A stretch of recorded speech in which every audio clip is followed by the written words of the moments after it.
प्रधानमंत्री नरेंद्र मोदी ने गांधीनगर मुंबई वंदे भारत एक्सप्रेस को हरी झंडी दिखाकर किया रवाना। अहमदाबाद मेट्रो रेल परियोजना के पहले चरण का भी हुआ शुभारंभ। राज्य मंत्रिपरिषद ने ढांचागत संरचना के विकास और जन कल्याण के कई प्रस्तावों पर लगाई मुहर। झारखंड औद्योगिक पार्क एवं लॉजिस्टिक नीति के प्रारूप को स्वीकृति। आकांक्षी जिला केंद्रीय प्रभारी कमलेश कुमार पंत ने सिमडेगा में योजनाओं की प्रगति का लिया जायजा। ससमय लक्ष्य प्राप्ति के दिए निर्देश। रागी प्रोसेसिंग सेंटर का किया उद्घाटन। और गिरिडीह में 13 स्वयं सहायता समूह के बीच 1 करोड़ रुपए से अधिक की ऋण राशि का हुआ वितरण। महिलाओं के वित्तीय समावेशन तथा स्वावलंबन पर उपायुक्त ने दिया जोर।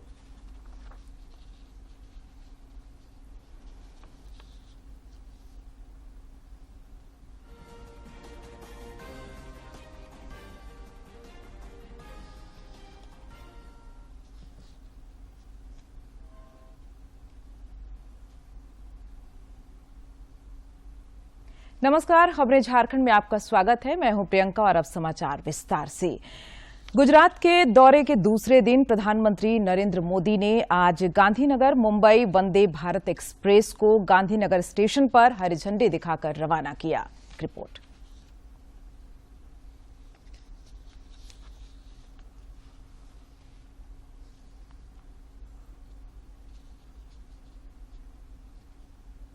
में जो तमाम उपकरण हैं उनके लिए फ्लड प्रूफिंग व्यवस्था भी की गई है। वहीं जो नया रूट है, हमने आपको बताया ये नया रूट है। गांधीनगर से मुंबई का जो रूट है वो नया है। साथ ही साथ कैमरों की संख्या बढ़ाई गई है वंदे भारत में। वहीं अगर हम बात करें, हर कोच में पेंट्री की सुविधा है। यात्रियों के लिए करीबन 1000 से ऊपर यात्री जो हैं वो सफर कर सकते हैं। प्रधानमंत्री ने वंदे भारत एक्सप्रेस रेलगाड़ी में सफर भी किया और जायजा लिया। मेट्रो रेल को प्रधानमंत्री ने अभी कुछ ही मिनटों पहले झंडी दिखाई थी। ये वहां अंडरग्राउंड स्टेशन की तस्वीरें हैं। आप अंदाजा लगा सकते हैं जिस तरह से दिल्ली मेट्रो स्टेशन है उस तरह से कैसे नीचे सबवे स्टेशन बना हुआ है, उसका जायजा लेते हुए प्रधानमंत्री और उन्होंने मेट्रो रेल को भी समर्पित किया गुजरात की जनता के लिए। तो आज का दिन कनेक्टिविटी के लिहाज से एक क्रांतिकारी दिन, जब अहमदाबाद मेट्रो रेल परियोजना को भी प्रधानमंत्री ने हरी झंडी दिखाई। बाद में प्रधानमंत्री ने अहमदाबाद मेट्रो रेल परियोजना के पहले चरण का भी शुभारंभ किया। और लोकार्पण विश्व स्तरीय बुनियादी सुविधाएं विकसित करने के साथ साथ शहरी आवागमन की सुविधा बढ़ाने और मल्टी मॉडल कनेक्टिविटी में सुधार को लेकर प्रधानमंत्री की प्रतिबद्धता को दर्शाता है। इसमें आम लोगों के जीवन को आसान बनाकर उनकी सरकार द्वारा निरंतर ध्यान केंद्रित दिए जाने की जो योजना है उसका भी पता चलता है।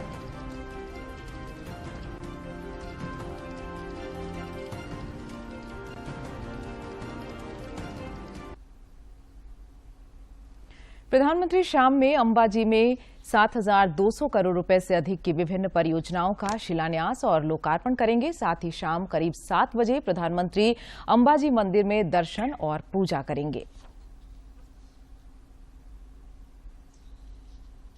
और लोकार्पण विश्व स्तरीय बुनियादी सुविधाएं विकसित करने के साथ साथ शहरी आवागमन की सुविधा बढ़ाने और मल्टी मॉडल कनेक्टिविटी में सुधार को लेकर प्रधानमंत्री की प्रतिबद्धता को दर्शाता है। इसमें आम लोगों के जीवन को आसान बनाकर उनकी सरकार द्वारा निरंतर ध्यान केंद्रित दिए जाने की जो योजना है उसका भी पता चलता है।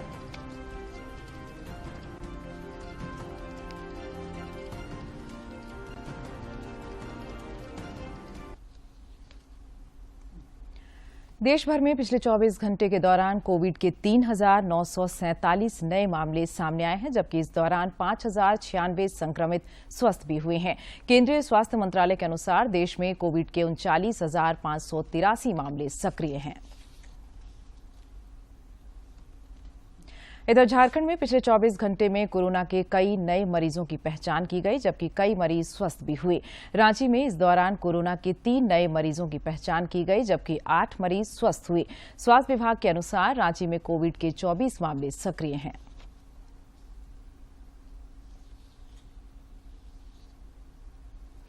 कोविड टीकाकरण अमृत महोत्सव अभियान का आज अंतिम दिन है। केंद्रीय स्वास्थ्य मंत्रालय ने पात्र लाभार्थियों से नजदीकी सरकारी टीका केंद्रों पर जाकर निःशुल्क एहतियाती टीका लगवाने की अपील की है।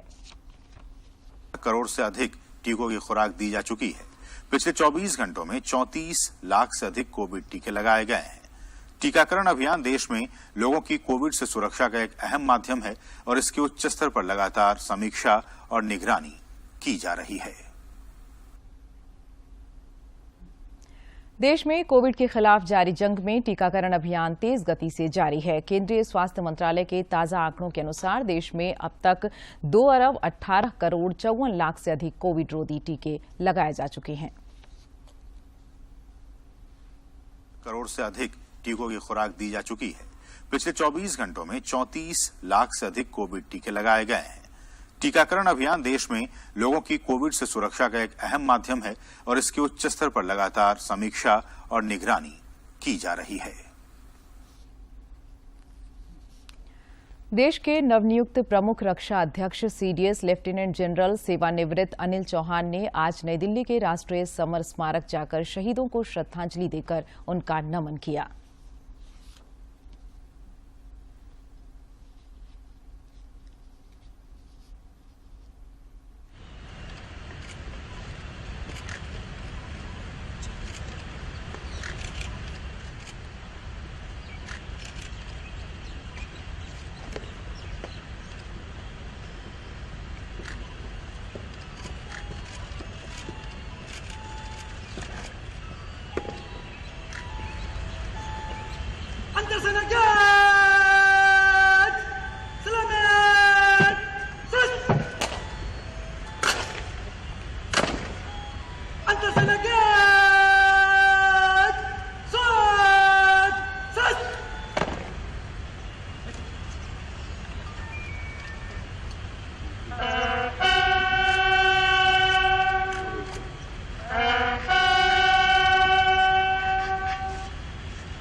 राज्य मंत्रिपरिषद ने ढांचागत संरचना के विकास और जन कल्याण के कई प्रस्तावों पर कल मुहर लगाई। इस दौरान झारखंड औद्योगिक पार्क और लॉजिस्टिक नीति के प्रारूप को भी स्वीकृति प्रदान की गई। रांची और दुमका को सड़क परियोजनाओं की सौगात मिली। वहीं जमशेदपुर में अंतर्राज्यीय बस अड्डे का मार्ग प्रशस्त हुआ। मुख्यमंत्री हेमंत सोरेन की अध्यक्षता में आयोजित कैबिनेट की बैठक में कुल 30 प्रस्तावों को स्वीकृति प्रदान की गई।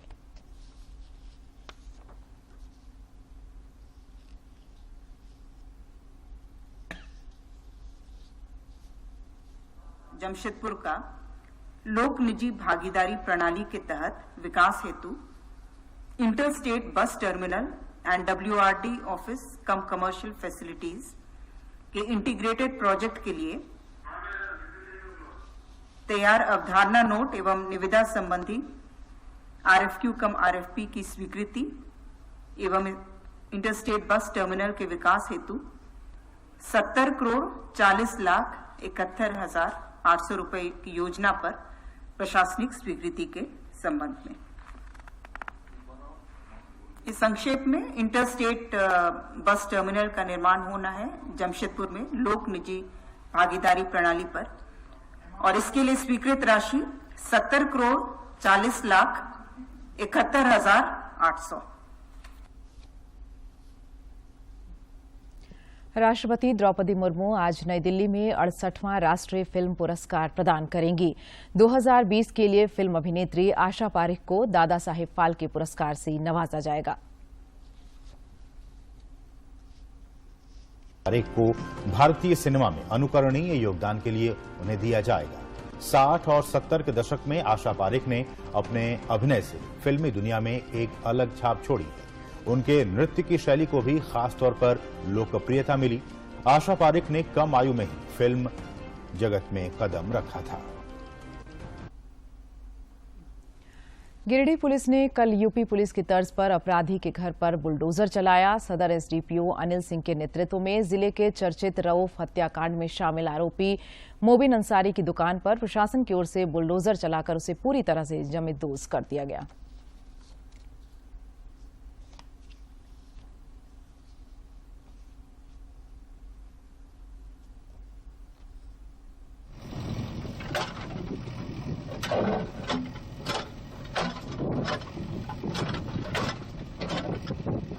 जी, हम लोग अभी मुफस्सिल थाना अंतर्गत पराबदी में हैं और यहाँ मोबिन अंसारी उर्फ राजा बाबू के द्वारा, जो कि पूर्व में रंगदारी और मारपीट के केस में जेल जा चुका है, वो इस क्षेत्र में एक तरह से दहशत फैलाए हुए था। लोगों को डराना धमकाना, गलत काम करवाना, कुछ असामाजिक तत्वों को बाहर से बुलाना और यहाँ लोगों को रहा था कि वह लोहा चोरी, कोयला चोरी, सभी इस तरह के चोरी के कांडों में संलिप्त रहता था। और अब बात दुर्गोत्सव की। शारदीय नवरात्र के 5वें दिन आज मां दुर्गा के स्कंद माता स्वरूप की आराधना की जा रही है। राष्ट्रीय राजधानी दिल्ली और रांची समेत राज्य के विभिन्न जिलों में श्रद्धालु देवी स्कंद माता की पूजा अर्चना में लीन हैं। राजधानी रांची के कई पूजा पंडालों के पट आज श्रद्धालुओं के लिए खोल दिए जाएंगे। इधर रांची पुलिस ने लोगों से अपील की है कि अफवाहों पर ध्यान न दें। कोई असामाजिक गतिविधि देखने पर इसकी सूचना पुलिस को देने का आह्वान किया है।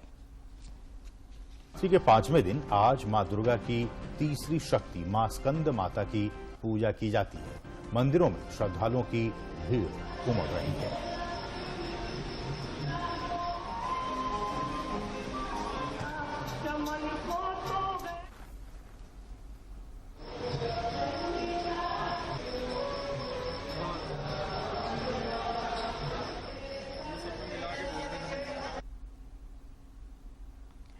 इधर प्रधानमंत्री नरेंद्र मोदी ने कल गुजरात के गांधीनगर में नवरात्रि महोत्सव में भाग लिया। इस दौरान उन्होंने मां अंबा की आरती भी की।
रांची में दुर्गोत्सव को लेकर एक से बढ़कर एक पूजा पंडाल बनाए जा रहे हैं। कुछ का तो आज ही उद्घाटन होना है, जबकि कई के पट शनिवार को खुलेंगे।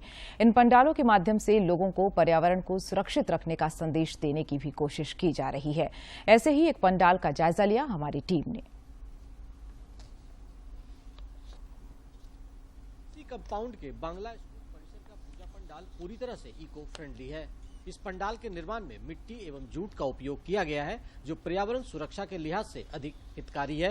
हमारा पंडाल बनाया गया है वो कंप्लीट इको फ्रेंडली पंडाल है। जो चीज का यूज किया गया है वो मृत शिल्प की तरफ चला जा रहा है, जो मरने के कगार में है, जैसे मिट्टी, जूट की लकड़ियां, इससे तैयार किया गया है। माँ की प्रतिमा का भी जो आप देखेंगे साज सज्जा, उसमें भी पूरे तरह से जूट का कारीगरी किया गया है और कंप्लीट मिट्टी से बने हुए हैं। इतना ही नहीं, इस पंडाल में मां दुर्गा की प्रतिमा की साज सज्जा जूट के सामान से की गई है। पंडाल के अंदर और बाहर की सजावट का काम भी बड़ी सुंदरता के साथ इको फ्रेंडली सामग्रियों से किया गया है, जो देखने में अद्भुत है। तो आप देखें कि हमारे यहाँ पर जितने भी स्टैचूज और पेड़ पौधे बनाए गए हैं वो सारे जूट के लकड़ियाँ से बनाई गई है और इसकी सुंदरता देखने लायक है, जो रात में आपको लाइट के साथ दिखाया जाएगा। जो लाइटिंग इसकी है वो भी काफ़ी अद्भुत है। तो आप सभी दर्शनार्थियों से मैं अनुरोध करता हूं कि हमारे यहाँ पर आएं और इसके लुत्फ को उठाएं। इस पंडाल का निर्माण पुरुलिया से आए कारीगरों द्वारा किया गया है, जो अपने हुनर में महारत रखते हैं। इन सबों के बीच बारिश ने जरूर इनको कुछ परेशान किया है। सजावट का काम कर रहे हैं, बारिश की वजह से दिक्कत हो रहा है। इस बार दुर्गा पूजा में लग रहा है पानी है। हाल के वर्षों में थीम आधारित पूजा पंडालों का प्रचलन बढ़ा है, जो सुखद बदलाव का संकेत है। आस्था के साथ पर्यावरण और समाज की बेहतरी का ख्याल सचमुच में प्रशंसनीय है। रांची से सरिता के साथ मैं दिवाकर कुमार। आज नवरात्रि का 5वां दिन है और आज मां दुर्गा के स्कंद माता स्वरूप की पूजा हो रही है। आज हम आपको कोडरमा से मां दुर्गा के एक अलग ही स्वरूप का दर्शन कराएंगे। यहाँ मां दुर्गा 400 फीट ऊंची पहाड़ी पर विराजमान है। यहाँ मां दुर्गा की कन्या स्वरूप की पूजा होती है और यहाँ सिंदूर वर्जित है।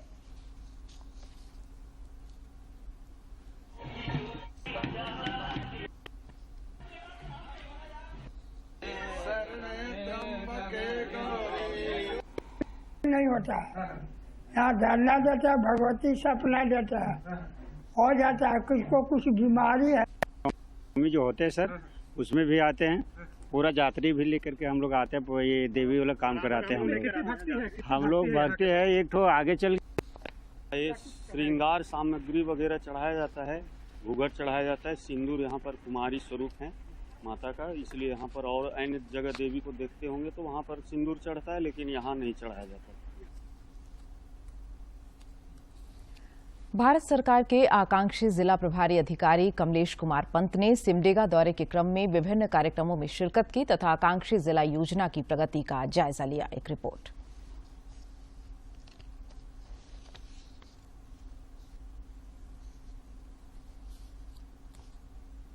जिले के कोलेबिरा प्रखंड अंतर्गत पोगलोया गांव में रागी प्रोसेसिंग सेंटर का उद्घाटन किया। इस दौरान उन्होंने कहा कि रागी प्रोसेसिंग शुरू होने से मड़ुआ के उत्पादन को प्रोत्साहन मिलेगा, साथ ही इससे आजीविका एवं आय में भी वृद्धि होगी। आकांक्षी जिला प्रभारी ने ग्रामीणों से कहा कि मड़ुआ की खेती कम पानी में भी काफी अच्छी होती है तथा यह एक पौष्टिक आहार भी है। उन्होंने इमली प्रोसेसिंग सेंटर का भी निरीक्षण किया। काफी बताया गया कि इम्पोर्टेंट फसल है मड़ुआ यहाँ के लिए, क्योंकि बारिश थोड़ा कम होती है तो इस फसल को पानी कम चाहिए, तो बिना बारिश के भी और कम बारिश में भी ये अच्छा इसकी फसल होती है। और मड़ुआ वैसे देखें तो एक बहुत अच्छा और न्यूट्रिशियस बेसिकली पोषण, बहुत अच्छे पोषण वाला जो है अनाज है। आकांक्षी जिला प्रभारी ने परिसदन भवन में उपायुक्त और जिला स्तरीय पदाधिकारियों के साथ बैठक की और आकांक्षी जिला योजना के तहत स्वास्थ्य एवं पोषण, शिक्षा, कृषि एवं जल संसाधन, आधारभूत संरचना और वित्तीय समावेशन तथा कौशल विकास की योजनाओं का जायजा लिया और सभी इंडिकेटर्स के तहत ससमय लक्ष्य प्राप्ति का निर्देश दिया। उन्होंने जल जीवन मिशन, मछली पालन, कुपोषण उन्मूलन के संबंध में भी जानकारी ली। देखें तो एक बहुत अच्छा और न्यूट्रिशियस बेसिकली पोषण, बहुत अच्छे पोषण वाला जो है अनाज है। इसमें काफी अच्छी मात्रा में जो भी आदमी को अपने बॉडी के लिए, शरीर के लिए रिक्वायरमेंट होती है, सारे पोषक तत्व काफी अच्छे मिलते हैं। आयरन जैसे आयरन, लोहा तो उसमें काफी अच्छा पाया जाता है और तो आयरन डेफिशिएंसी अगर जैसे होती है, कई लोगों में खून की कमी होती है, तो उसके लिए भी यूज किया जाता है। केंद्र सरकार की कोशिशों से आकांक्षी जिला योजना के तहत सिमडेगा का तेज गति से विकास हो रहा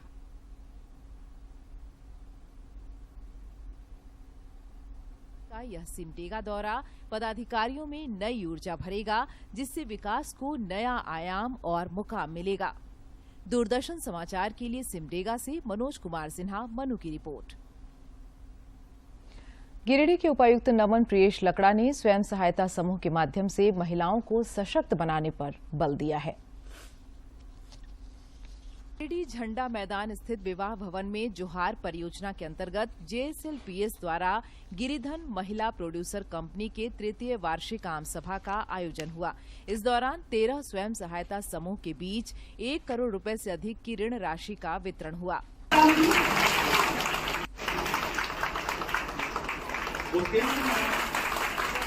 इस दौरान गिरिडीह के उपायुक्त नमन प्रियेश लकड़ा ने स्वयं सहायता समूह के माध्यम से महिलाओं को सशक्त बनाने पर बल देते हुए बताया कि जिले में 18,000 स्वयं सहायता समूह कार्य कर रहा है। उन्होंने कहा कि महिलाएं सरकार की मदद और प्रोत्साहन से हर क्षेत्र में पुरुषों की बराबरी कर रही हैं।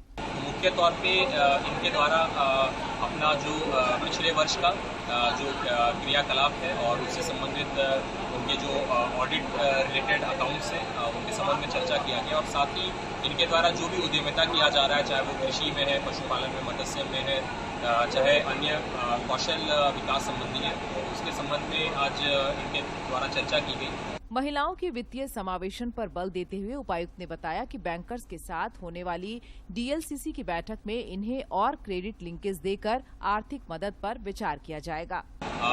आज जिले के तमाम पदाधिकारियों के साथ कृषि, JSLPS, NABARD, SBI, bank of India, LDM के तमाम पदाधिकारी यहाँ पर उपस्थित थे। आज यहाँ पे हम लोग शिरकत करने के बाद में DLCC की जो हमारी बैठक रहती है उसमें हम लोग इसके संबंध में चर्चा करेंगे कि गिरिडीह में स्वयं सहायता समूह की महिलाएं उचित प्रशिक्षण प्राप्त कर जोहार परियोजना के तहत आजीविका संवर्धन एवं स्वावलंबी बनने की ओर अग्रसर हैं, जो आधी आबादी के बढ़ते कदम का परिचायक है। दूरदर्शन समाचार के लिए गिरिडीह से रमेश प्रभाकर की रिपोर्ट। और अब खबर खेल के मैदान से। भारत और बांग्लादेश के बीच रांची में आयोजित 3 मैचों की T20 दिव्यांग क्रिकेट मैच सीरीज का कल समापन हो गया। बारिश की वजह से तीसरा मैच नहीं खेला जा सका और दोनों टीमें संयुक्त विजेता घोषित की गईं। समापन समारोह के मौके पर राज्यसभा सदस्य महुआ माझी समेत कई गणमान्य लोग मौजूद थे। इस दौरान खिलाड़ियों को पुरस्कृत किया गया। फोटोग्राफर डन बोलेंगे तो 1 2 3 सुविधा के लिए इतने बड़े बड़े खिलाड़ी झारखंड से निकले हैं जो पूरी दुनिया में झारखंड का नाम रोशन कर। इसमें धोनी, दीपिका है, असुलता लकड़ा है, सुमराय टेटे है, जानू हाजरा है, ऐसे बहुत सारे नाम हैं, सावित्री पोथी जी हैं। तो यहाँ आज 3 दिवसीय जो मैच है क्रिकेट का ये है झारखंड डिसेबल्ड क्रिकेट एसोसिएशन द्वारा आयोजित और इसमें बांग्लादेश और भारत की टीम है और हमारे देश के भी अलग अलग प्रदेशों से यहाँ पर आए हैं। वो जम्मू से भी आए हैं, इधर साउथ के भी लोग हैं, आगरा के लोग हैं। तो ये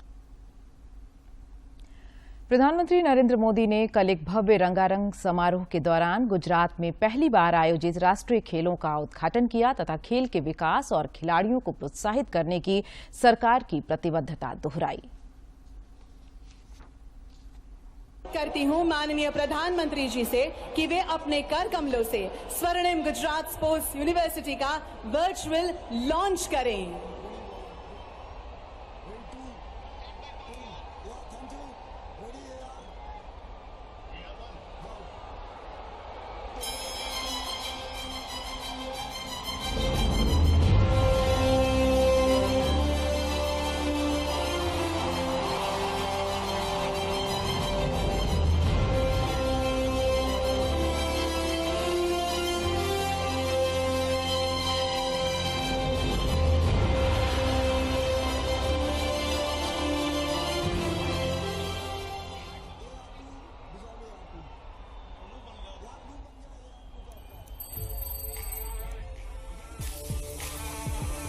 mister Ravi Dahiya, miss Veerabai Chanu, mister Gagan Narang, miss Anju Bobby George और मिस्टर दिलीप तिरकेगा। और ये है टॉर्च ऑफ यूनिटी जो गुजरात की ओलंपिक स्विमर मिस माना पटेल ने सुपुर्द की है हमारे प्रधानमंत्री जी को। इंडिया जुड़ेगा, इंडिया जुड़ेगा, इंडिया जुड़ेगा, इंडिया ये शब्द, ये भाव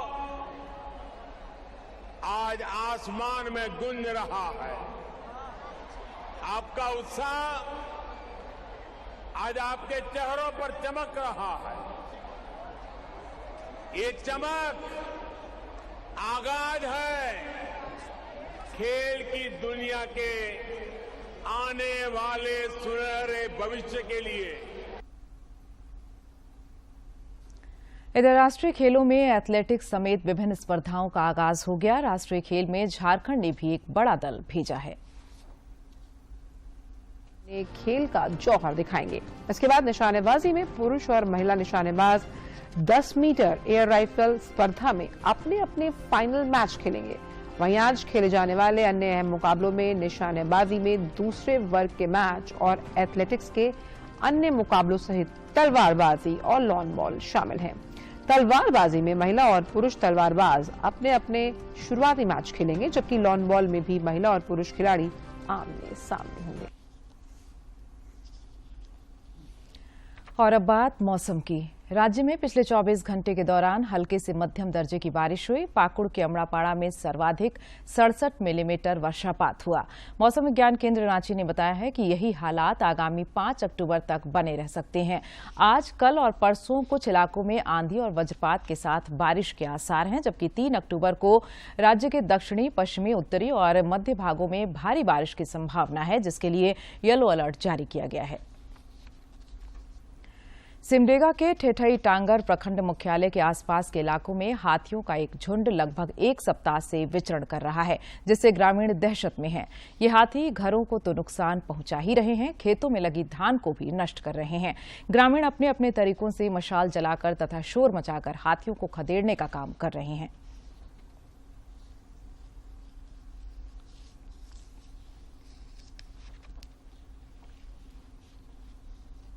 और अब अंत में मुख्य समाचार एक बार फिर।